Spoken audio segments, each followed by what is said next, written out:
श्री परीक्षित जी दिग्विजय के लिए निकले। जंगल में जाकर के भांति भांति के पशुओं को मारा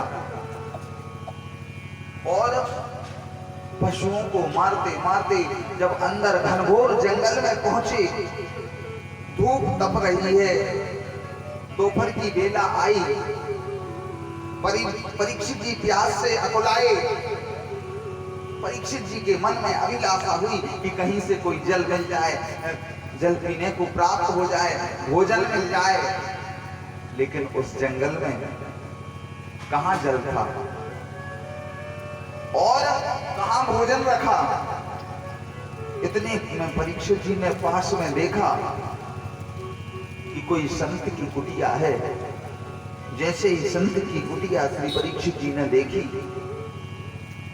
परीक्षित जी वहां पर आगे बढ़े और वहां पर जाकर के श्री परीक्षित जी ने क्या देखा कि कोई संत बैठे हुए हैं और बैठ करके भगवान के नाम को जप रहे हैं। परीक्षित जी चिल्लाए, महाराज जी प्यास लगी है, भूख लगी है, जल दे दो, आपकी कुटिया में कोई जल हो तो हमारे लिए जल प्रदान करें। अब महाराज जी तो भजन कर रहे थे, परीक्षित जी को क्रोध आया कि बताओ ये ढोंगी महात्मा हमारे लिए देख करके, एक चक्रवर्ती सम्राट को देख करके इसने आंख बंद कर ली। परीक्षित को बहुत क्रोध आया। परीक्षित जी को इतना क्रोध आया क्या बताएं, पास में एक मरा हुआ सर्प पड़ा था। परीक्षित जी ने तुरंत अपने तरकस से बाण को निकाला और बाण को निकालने के उपरांत जो वहां पर सर्प पड़ा हुआ था, उस बाण की नोक से उस सर्प को उठाया और सर्प श्रृंगी ऋषि के गले में डाल दिया। जैसे ही श्रृंगी ऋषि के गले में सर्प डाला, श्रृंगी ऋषि को कोई फर्क नहीं। श्रृंगी ऋषि तो अपना भजन कर रहे हैं। कुछ समय बाद श्रृंगी ऋषि के सुपुत्र श्री शमीक ऋषि, इन्होंने जैसे ही आकर के पास में देखा कि हमारे पिताजी के गले में एक सर्प पड़ा हुआ है, इनको बड़ा क्रोध आया कि हमारे पिताजी तो भगवान का नाम जप रहे हैं, यह दुष्ट करतूत किसने की, किसने ऐसा कुकृत्य किया। तुरंत ही शमीक ऋषि ने हाथ में जल लिया और जल लेकर के श्राप दे दिया कि इति लंघित मर्यादम दक्ष का सत्वमेहनि दंचयति स्म कुलांगारम चोदितो में तद्द्रोहम। क्या श्राप दिया? इति लंघित मर्यादम, मर्यादा का जिसने भी उल्लंघन किया हो, मर्यादा का जिसने भी उल्लंघन किया हो, उसके लिए यही सर्प 7 दिन बाद दस दे। देखिए भैया, कथा बहुत गौर से समझने की है। जीवन में किसी संत को असंत समझ लेना, क्या जीवन में किसी संत को असंत समझ लेना, ये सबसे बड़ी चूक है। और किसी असंत को संत समझ बैठना, ये भी सबसे बड़ी भूल है। एक बार भाव से कहो राधे राधे। क्योंकि आज के समय में ही आपने देखा होगा कि कुछ बनावटी संत घूमते हैं, आकर के महिलाओं से भिक्षा मांगेंगे और कहेंगे कि कोई अपना सोना चांदी रखो, इसमें पूजन कर दें, और बांध के ले जाते हैं। होता है ना ऐसा? श्री प्रताप भानु की कथा आपने रामायण जी में सुनी होगी। तो देखिए, इस प्रकार के संत महापुरुषों से बचना है। क्यों?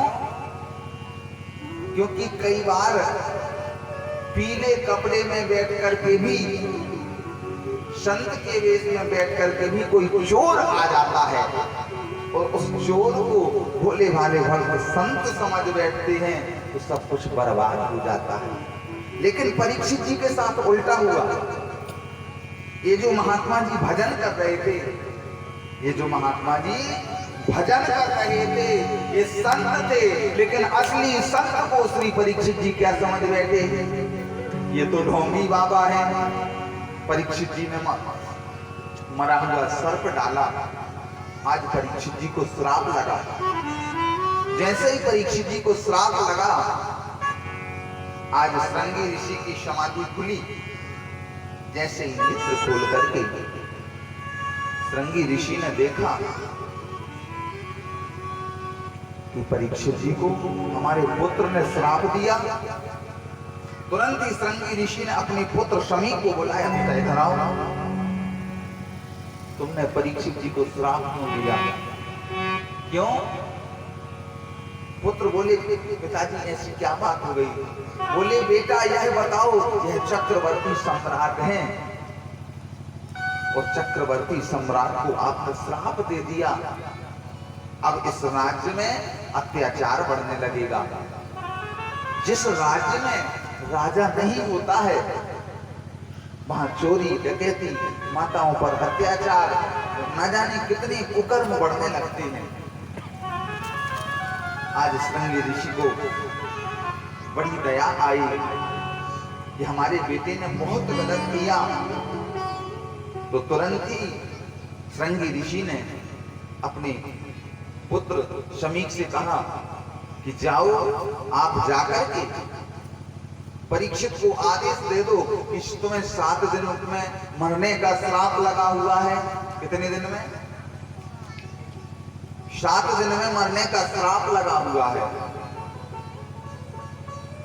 तो तुरंत ही श्रृंगी ऋषि के समीप श्रृंगी ऋषि के शिष्य गए और परीक्षित जी को जाकर के बताया कि आपके लिए 7 दिन में मरने का श्राप लगा हुआ है। जैसे ही परीक्षित जी ने यह बात सुनी, परीक्षित जी ने यह बात सुनी तो परीक्षित जी को बुरा नहीं लगा। परीक्षित जी को प्रसन्नता हुई कि आज मैं धन्य हो गया कि मुझे 7वें दिन मरना है। देखिए कि कौन से दिन मरना है? 7वें दिन। परीक्षित जी ने तुरंत ही राज्यपाट जन्मेजय को सौंपा और जन्मेजय को राज्यपाट सौंप करके परीक्षित जी गंगा जी के किनारे अनशन पर बैठ गए। और अनशन पर जैसे ही परीक्षित जी बैठे, अत्रि, वशिष्ठ, च्यवन, शरद्वान, अरिष्ट, नेमि, न जाने कितने ऋषि मुनि वहां पर आकर के परीक्षित जी के सामने बैठ गए। परीक्षित जी ने जैसे ही संत महापुरुषों का दर्शन किया तो परीक्षित जी अपने भाग्य की सराहना कर रहे हैं कि ना जाने कौन से जन्मों का पुण्य उदय हुआ है, कौन से देवी देवता, कौन से पितरों ने हमारे ऊपर कृपा की है जो आज इतने संतों का दर्शन एक साथ हो रहा है। गिरिजा संत समागम शमन लाभ कछुआन और बिनु हरि कृपा न मिलहि सो गावत वेद पुराण। बिना प्रभु कृपा से संत का दर्शन नहीं होता। परीक्षित जी आज बड़े प्रसन्न हुए और परीक्षित जी ने सभी संतों के आगे हाथ जोड़े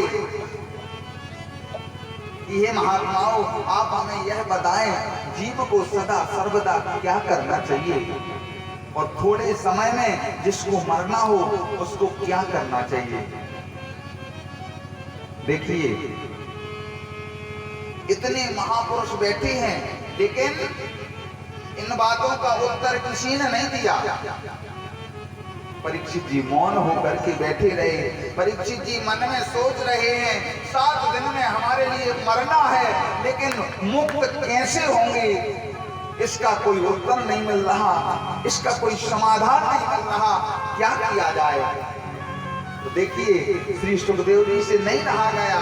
सुखदेव जी समाधि में बैठे हुए थे, भजन कर रहे थे, और जैसे ही सुखदेव जी ने भजन करते हुए देखा कि आज हमारा एक शिष्य गंगा जी के किनारे पर हमारी प्रतीक्षा में बैठा हुआ है, तो श्री सुखदेव जी वहां से समाधि से उठे। तत्रा भवद भगवन् व्यास पुत्रो यदृच्छया गामटमानो नपेक्षा अलक्ष्य लिंगो निज लाभ तुष्टो अवधूत वेशा।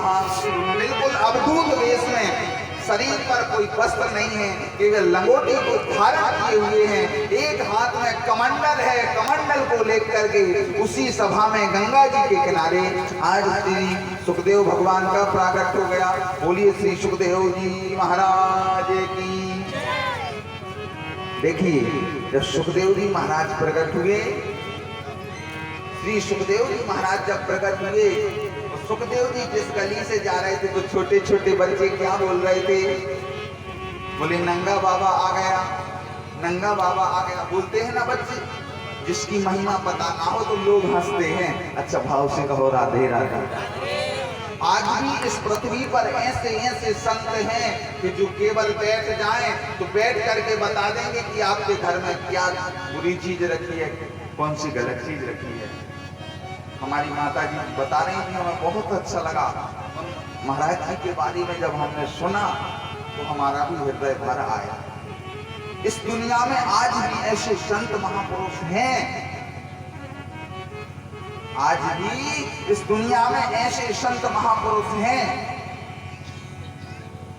जो आप क्या गलत कर रहे हैं, क्या सही कर रहे हैं, वो बता देते हैं। तो जैसे ही सुखदेव जी गलियों से जा रहे थे तो लोग क्या बोल रहे थे? नंगा बाबा आ गया, नंगा बाबा आ गया। लेकिन जैसे ही सुखदेव जी गंगा जी के किनारे श्री परीक्षित जी के पास गए, परीक्षित जी ने तुरंत साष्टांग प्रणाम किया। तो साष्टांग प्रणाम करने के बाद श्री सुखदेव जी महाराज के चरणों को धुला, और चरणों को धुलने के बाद बहुत स्तुति गाई, और आज हाथ जोड़ करके श्री परीक्षित जी महाराज ने प्रश्न किया। देखिए गौर से सुनना सब लोग। कौन सा प्रश्न किया? यतः पृच्छामि संसिद्धिं योगिनां परमं गुरुं पुरुषस्येह कार्यं म्रियमाणस्य सर्वथा। क्या प्रश्न किया? कि जिसको 7 दिन में मरने का श्राप लगा हो उसको क्या करना चाहिए? जिसके लिए 7 दिन में मरने का श्राप लगा हो उसको क्या करना चाहिए? तो देखिए 7 दिन में मरने का श्राप हम सभी को लगा हुआ है, लगा है ना? क्यों दादाजी 7 दिन में ही मरना है कि 8वां दिन कोई आएगा? सोम मंगल बुध गुरु शुक्र शनि रवि, इन्हीं 7 दिन में सबकी टिकट कटेगी, कटेगी ना? एक वो गाना भी तो है कोई है। तो हम सभी लोगों को अपनी अपनी मुक्ति का साधन ढूंढना चाहिए।